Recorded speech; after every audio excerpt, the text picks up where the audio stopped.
Buonanno, everyone. Welcome back to the first episode of 2025 of the RomaPress podcast. We hope you are doing well. Very quickly, our newest patrons, Descaldes27 and that boy Sita.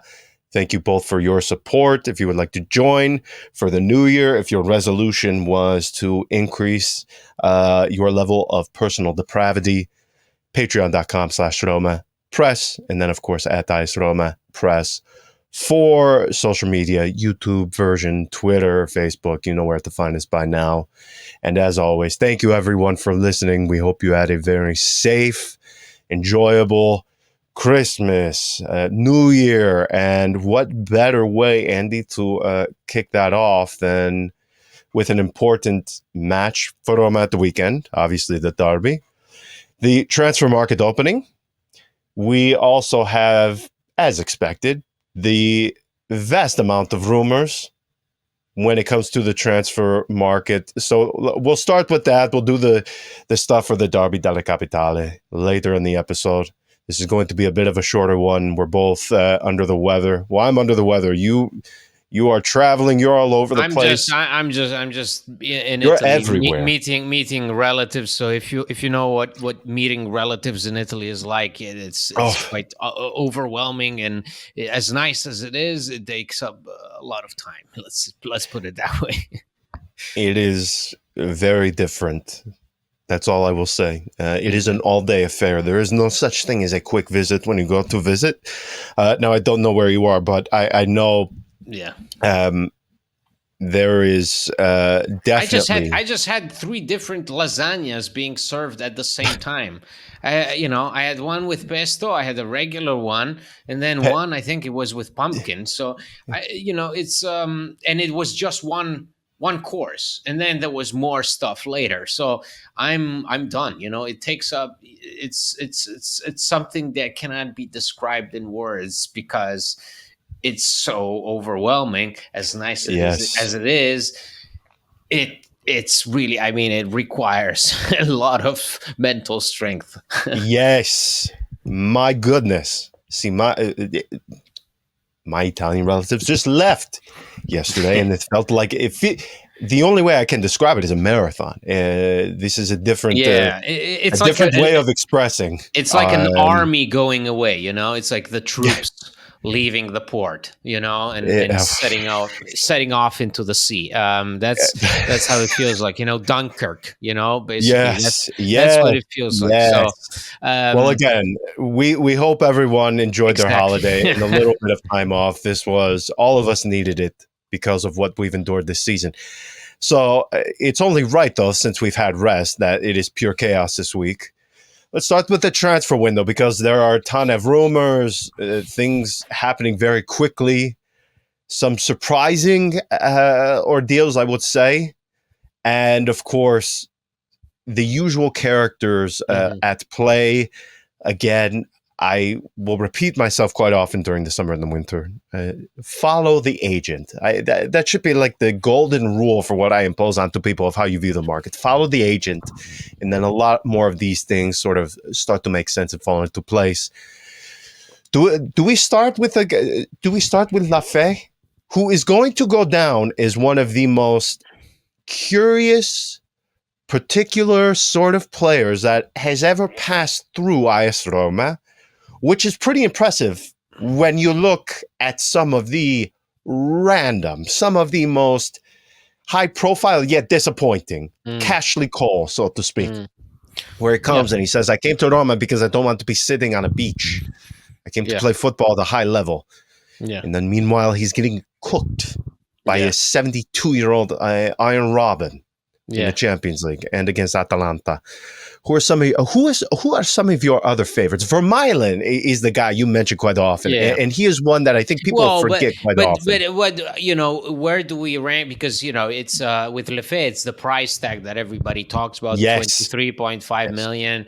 We had a lot of players for whom we paid that sort of money, but I think we never got rid of them after 6 months. And here, I don't think it's really Roma getting rid of him. It's Roma, I think, satisfying the player who Yes. obviously came to play and he's not playing. And he had a bizarre time because he starts against Cagliari, Starts, match yes. day one, comes in against Empoli, injures himself, and then is out for over a month, almost a month and a half. With Juric, he gets into the swing of things. He starts repeatedly alongside Manu Kone, and then disappears off the face of the earth. Yes. Just when he was, picking up steam, we can say that perhaps he was one of the few successful experiments by Juric. It's Lefebvre, but it was a short-lived one. So it's not the same case as with, say, for example, Patrick Schick, right? You spent a lot of money and then you kept him around, and you're sort of here. You spent a lot of money on Lefebvre, but you're letting him go in January because the idea is, we cannot afford to have a player who is unhappy. Roma are in too deep of a trouble to be relying upon players who are unhappy. The locker room cannot afford it. Roma must row in the same direction. Like, I think the priority in this window will be to have players who are motivated, who have what it takes to get out of the situation that Roma are in. I don't think someone like Enzo Lefebvre, demotivated, sad, perhaps forgotten by Claudio Ranieri, will be a cheerful presence in the locker room if he gets 5 minutes against a Europa League side.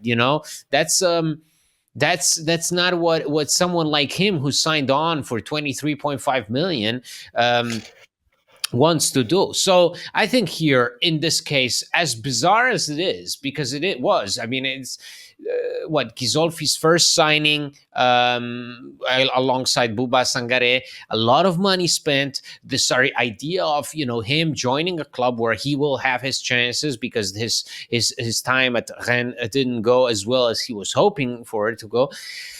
And he's here now, probably moving to Real Betis soon.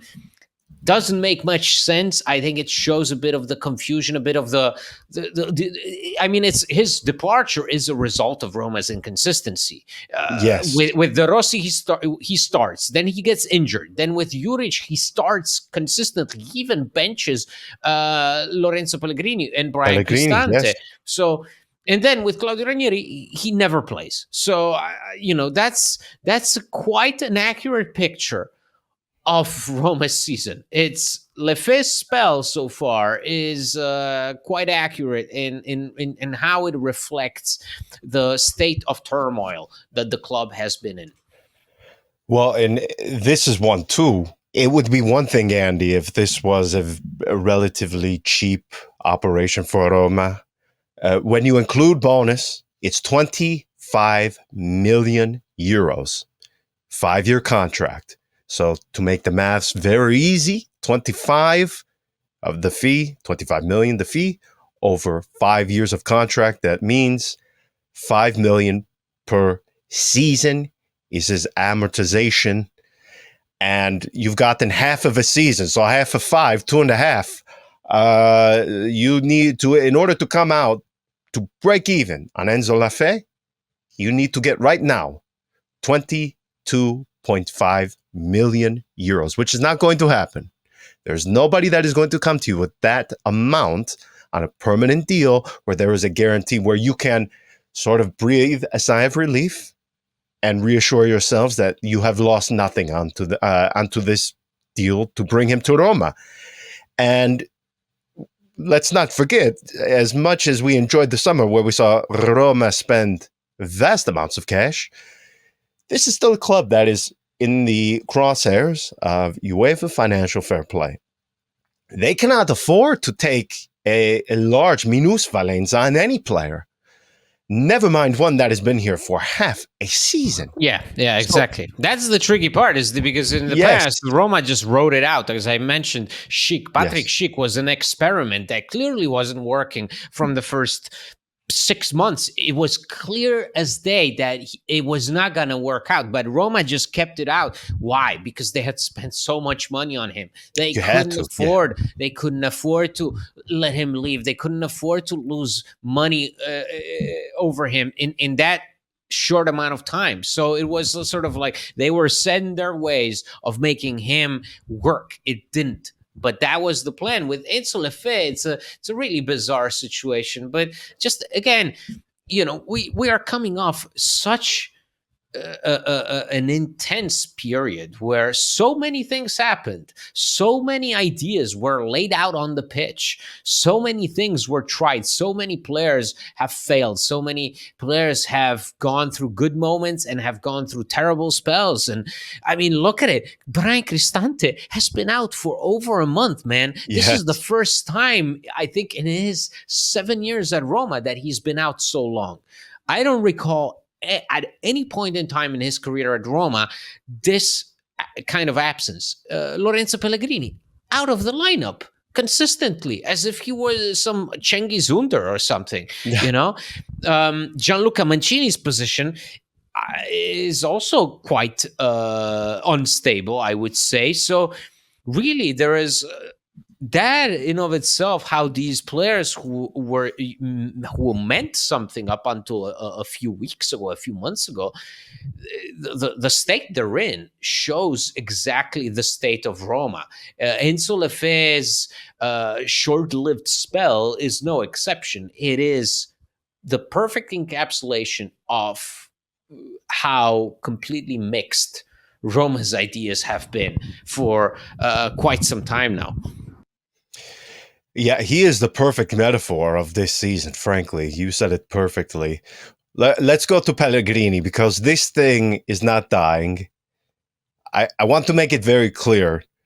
His agent is the one who is playing both sides of the fence on this one, yeah? Because here's the thing. Here's what agents love to do. And they do it all the time. They like for their players to be discussed within the media. I mean, I've shared, and he can vouch for this, but there have been times where agents will contact me and say, hey, can you write a story about about one of my clients? Can you please publish it for us? And it's pure fantasy, but what they will do is they will get all of these links or something, and if they're trying to get a new contract for their player, they will use that as sort of a point of leverage. It is comical, and you would think it is something from FIFA. No, but I mean, everybody knows that Fabrizio Romano is an example of that. I mean, everybody reaches out to someone like him because he has a reach. But him just mentioning someone's name, it's just how it works. It's the media, the sports media is so focused on names that the job of agents nowadays, I would say primarily, is to market their players through media reports. Those reports can vary from day to day, from hour to hour. We've seen it happen where an agent says no, and then an hour later he says yes, and 1 hour he says no, he's unhappy. The next time that you talk to him, he says, oh, he's happy. And I think that's exactly what's happening with Pellegrini. With Pellegrini, it is, right now we're witnessing both sides of the ball, both sides of the court. One time he's happy, one time he's unhappy, one time he's being linked with Napoli, the other time he's happy to be at Roma and wants to continue to persevere at Roma.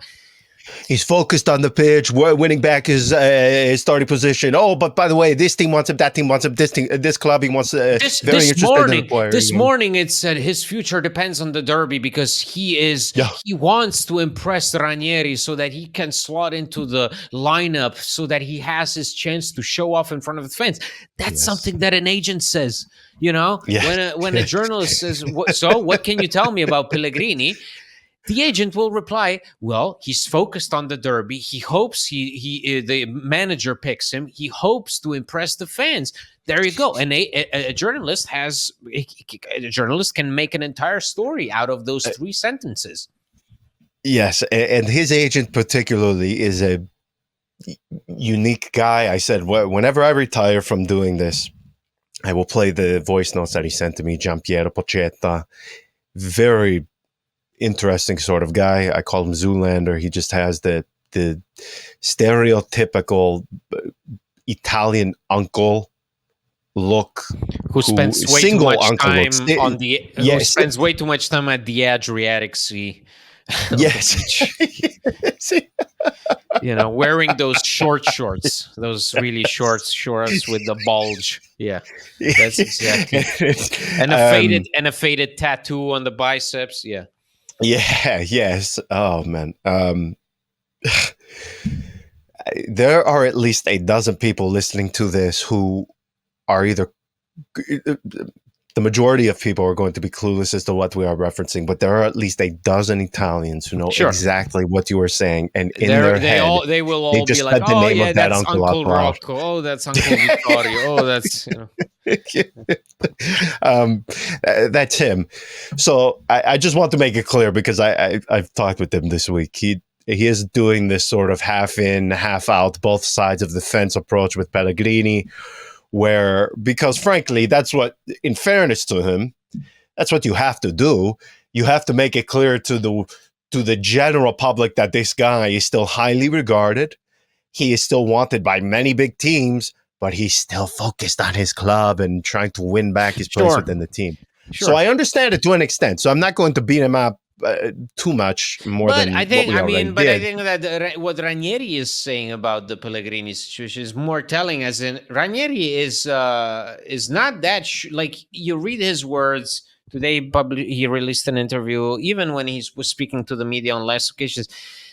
You don't feel that he is too certain what Pellegrini wants. He's not certain what Pellegrini feels. I mean, even today he said he's atypical for a Roman because he keeps stuff inside. He doesn't express himself. He's very quiet, so you don't get much out of him. So almost as if he was saying, I don't know what he wants. I don't know what he feels. Yes. He's going through something. I don't know what it is.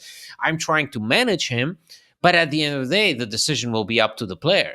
Roma recently held this open training session for the fans. The fans applauded Pellegrini in a rare instance where they applauded him, because so far they've booed him, they whistled him, but almost as if to say, okay, this derby is your last chance to do well. So please, get it together, at least for the derby. And it really feels like that. The transfer window opens a week after the derby on the 13th. That's the official opening day of the January transfer window. I would argue that the derby can be a deal breaker for Pellegrini, in the sense that I know what the media, what the fans will think and will do if he doesn't perform well, or if he doesn't perform at all. If he's going to sit on the bench against Lazio, you bet your ass his agent is pushing him out of there. Yeah, I can already. I already feel my phone buzzing with his messages if that were to happen. The interesting thing, though, is he is somebody who is highly regarded. He's still viewed, because this is where it is a bit particular in the approach that they're taking. I would say for the most part, people still view him or consider him to be a high quality player, a difference maker. If you're not paying attention to Roma day in, day out, and you're not fully consumed with this stuff, I think the opinion that you carry of this guy is probably different and probably a lot higher than what you, I, and most Roma supporters have of him. And there is a part of me that says to me, wow, because we're hearing of what? A potential swap for Davide Fratesi, which, again, follow the agents, look at who. Yeah. That's classic. That's a classic.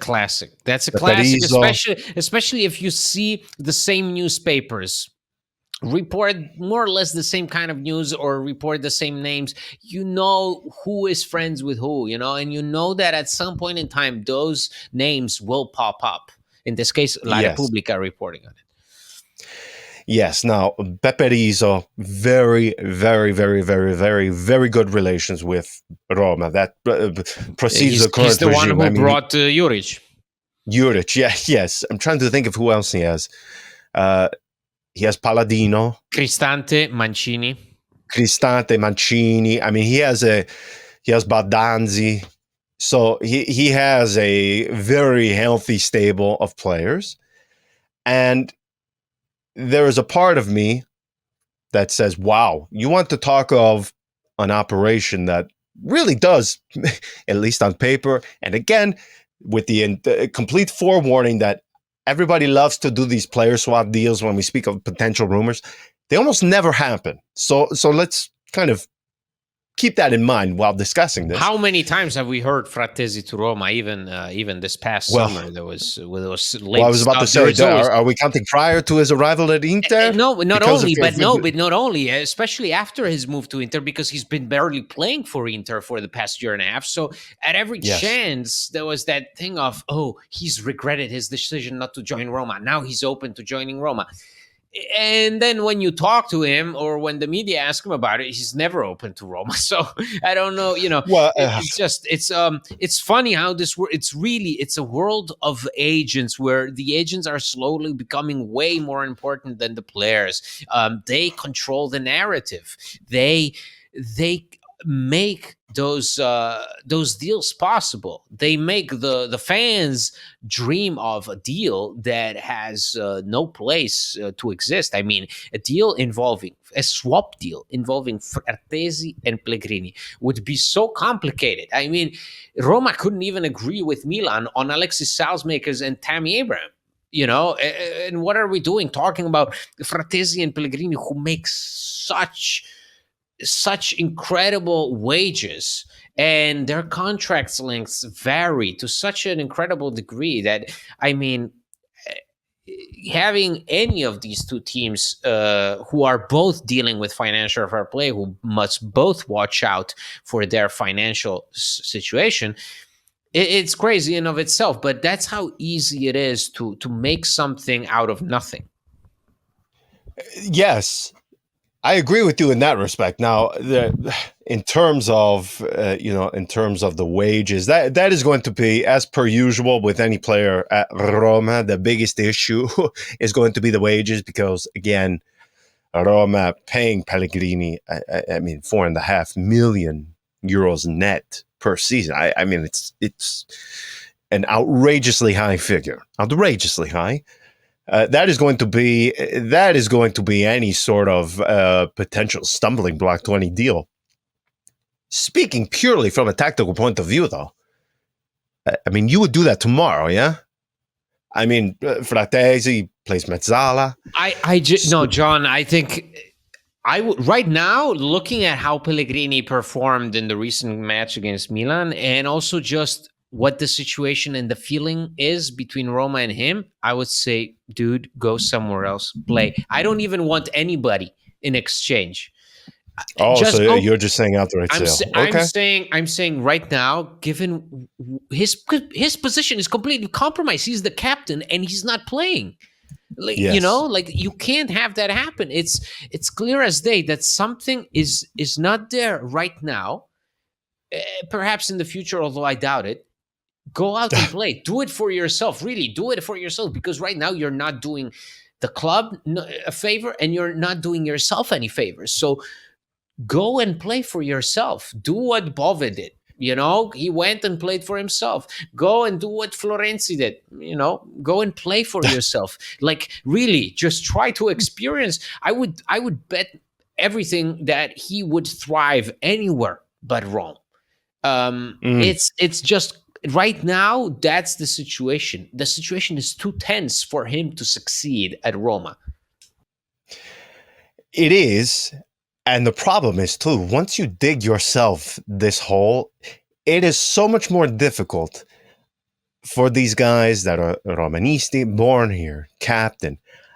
When things get difficult like this, they have to do 50% less to earn the good things, the praise, But when it's bad, they have to do, twice as much to sort of get out of that difficult place. And there is a part of me that does feel bad for him, because, again, to think of where we are now with him, just traveling back. Do you remember when there was that situation of his contract when Jose Mourinho on his first season arrived? That was for the first 3 months, he was speaking of this. You remember? He was saying, I want to grab Pellegrini and force him to sign the new deal tomorrow. I would do it tomorrow.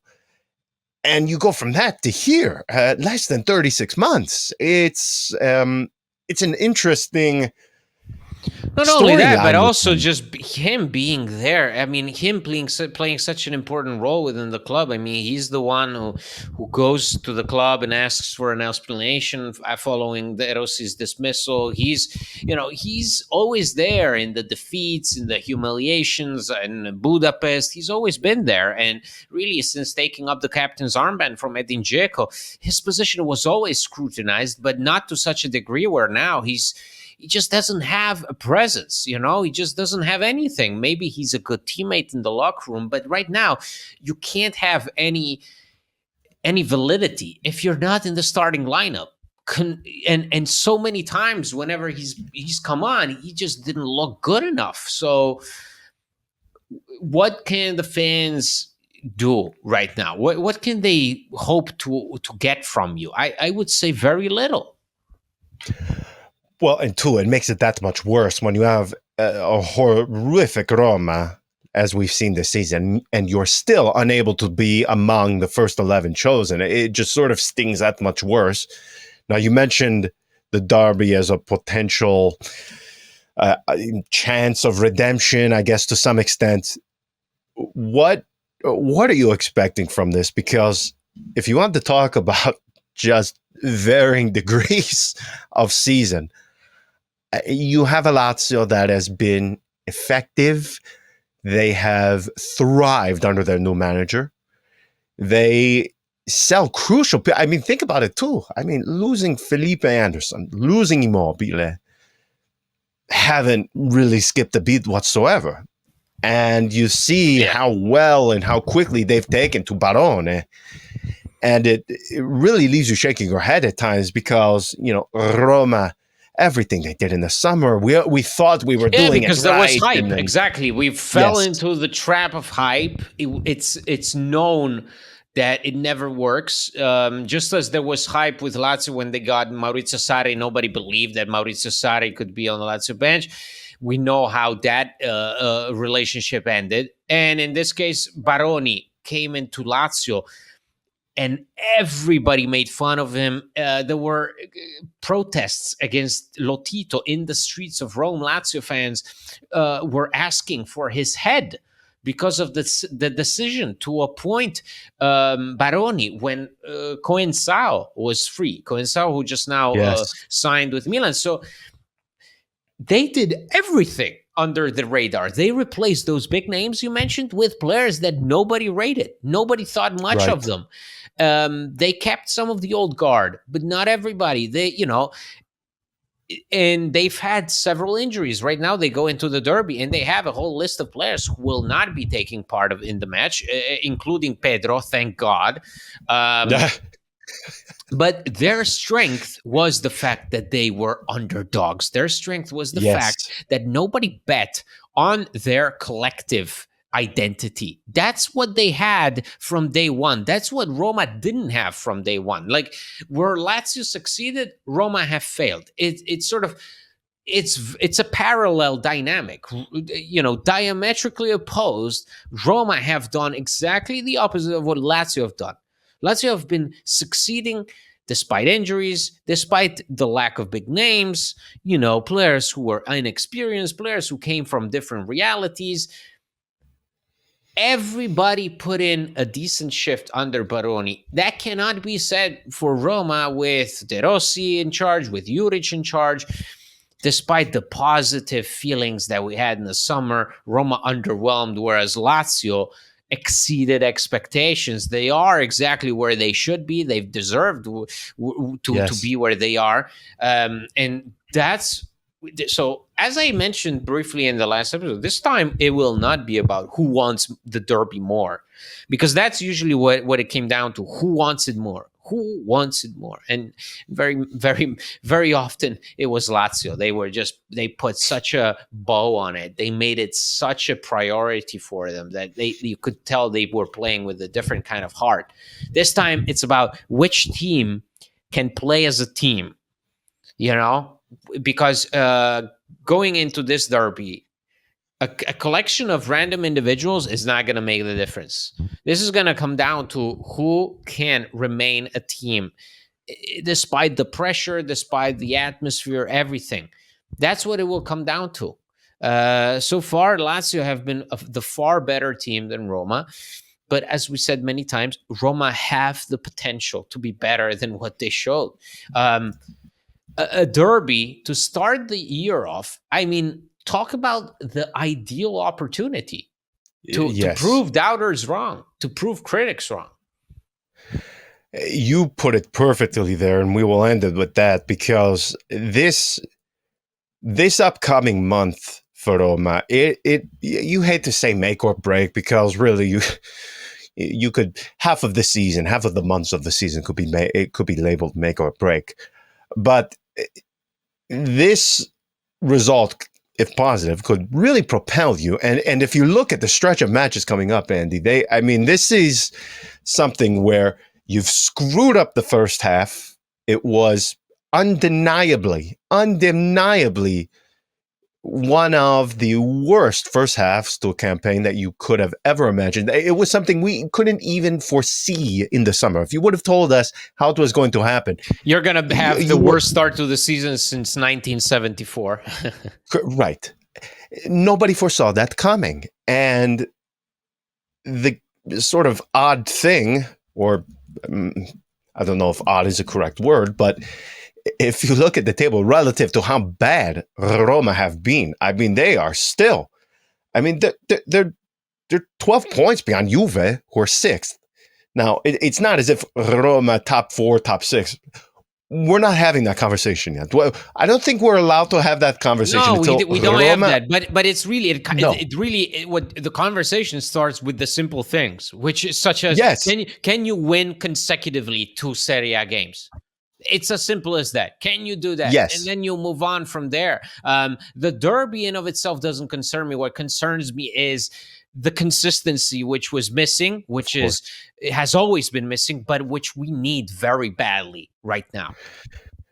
They need it terribly badly. But again, this upcoming stretch, it does give them a chance to at least, not completely, but attempt to right some of the wrongs that you had in the first half of the season. You have the derby, you have Europa League. After this one, you have Bologna coming up too. So they're important matches. And again, this is baby steps. We're not speaking top 4, top 6. We can't even have that conversation yet until Roma are 6 to 9 points above safety. My goodness.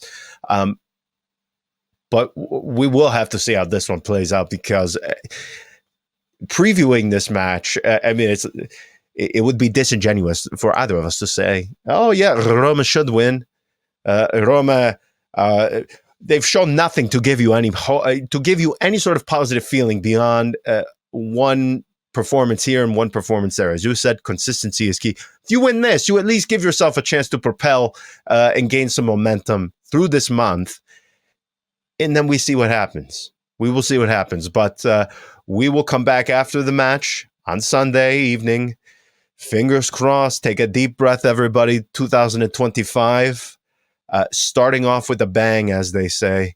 And hopefully Roma, a kick to the groin would not be the resolution that I think we were asking for. But again, we'll be back in a few days. Until then, ciao.